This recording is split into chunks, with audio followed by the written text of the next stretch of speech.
ನಮಸ್ಕಾರ, welcome to ಜಯೋಪಚಾರ. ಇವತ್ತು ನಾನು ಮಾಡೋಕೆ ಹೊರಟಿರೋದು ಬೆಟ್ಟದ ನೆಲ್ಲಿಕಾಯಿ ಸಾರು. ಹೆಂಗೆ ಟೇಸ್ಟಿಯಾಗಿರುತ್ತೆ, ಸೂಪರಾಗಿರುತ್ತೆ. ಅದನ್ನು ನೋಡ್ಕೊಳ್ಳೋಣ ಏನೇನು ಬೇಕಂತ ಬನ್ನಿ. 4 ಐಟಮು ಇದಕ್ಕೆ ಬೇಕಾಗಿರೋದು.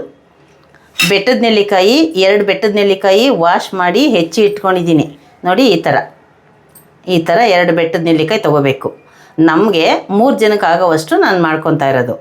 ನಿಮಗೆ ಜಾಸ್ತಿ ಬೇಕಂದ್ರೆ ಇನ್ನೊಂದು 2 ಬೆಟ್ಟದ ನೆಲ್ಲಿಕಾಯಿ ಜಾಸ್ತಿ ಹಾಕೋಬೋದು ನೀವು. ಮತ್ತು ಜೀರಿಗೆ 1 ಟೀ ಸ್ಪೂನು, ಇದರಲ್ಲಿ 1 ಟೀ ಸ್ಪೂನ್ ಜೀರಿಗೆ, ಇದರಲ್ಲೇ ಟೀ ಸ್ಪೂನಲ್ಲಿ ಮೆಣಸು, ಮತ್ತು ಒಂದು ಅರ್ಧ ಬೌಲು ತೆಂಗಿನಕಾಯಿ. ಇವಾಗ ಎಲ್ಲನೂ ರುಬ್ಬಕ್ಕೆ ಹಾಕ್ಕೊಳ್ಳೋಣ. ಕಾಯಿ ಹಾಕ್ಕೊತಾ ಇದ್ದೀನಿ, ಮೆಣಸು ಜೀರಿಗೆ 2 ಹಾಕ್ಕೊತಾ ಇದ್ದೀನಿ, ನೆಲ್ಲಿಕಾಯಿ ಹಾಕ್ಕೊತಾ ಇದ್ದೀನಿ. ರುಬ್ಬಕ್ಕೆ ಸ್ವಲ್ಪ ನೀರು ಹಾಕ್ಕೊತಾ ಇದ್ದೀನಿ. ನೋಡಿ, ಈ ಥರ ರುಬ್ಕೋಬೇಕು, ತುಂಬ ನೈಸ್ ಬೇಡ. ಇದು ರುಬ್ಬಿರೋದಕ್ಕೇ ನಾನು 1/4 ಲೀಟ್ರ್ ನೀರು ಹಾಕ್ಕೊತಾ ಇದ್ದೀನಿ. ಆಮೇಲೆ ಬೇಕಾದರೆ ಹಾಕ್ಕೋಬೋದು. ಹಾಕ್ಕೊಳ್ಳೋಣ, ಕುದಿಬೇಕಿದು. ನೋಡಿ, ಇದು ಮಿಕ್ಕಿದಿತ್ತಲ್ಲ, ಅದಕ್ಕೆ ಇನ್ನೊಂದು ಸ್ವಲ್ಪ ನೀರು ಹಾಕ್ಕೊಂಡಿದ್ದೀನಿ ನಾನು. ಒಂದು 2 ಕುದಿ ಬರಬೇಕು. ಒಂದು 2 ಕುದಿ ಬಂದರೆ ಸರಿ ಹೋಗುತ್ತೆ. ಮತ್ತು ಅದ್ರ ಜೊತೆಗೆ ಸ್ವಲ್ಪ ಉಪ್ಪು ಹಾಕ್ಕೊತಾ ಇದ್ದೀನಿ. ಚೆನ್ನಾಗಿ ಕುದಿ ಬಂದಿದೆ, ಕುದೀತಾ ಇದೆ. ಇನ್ನೊಂದು ಕುದಿ ಕುದ್ರೆ ಸಾಕು ಇದು.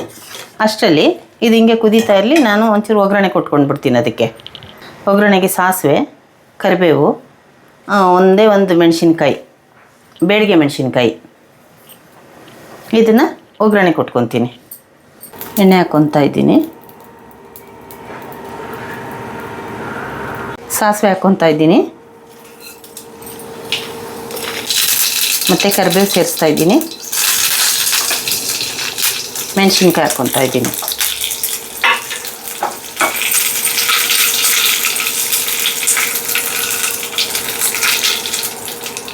ಇವಾಗ ಒಗ್ಗರಣೆ ಸೇರಿಸ್ತೀನಿ.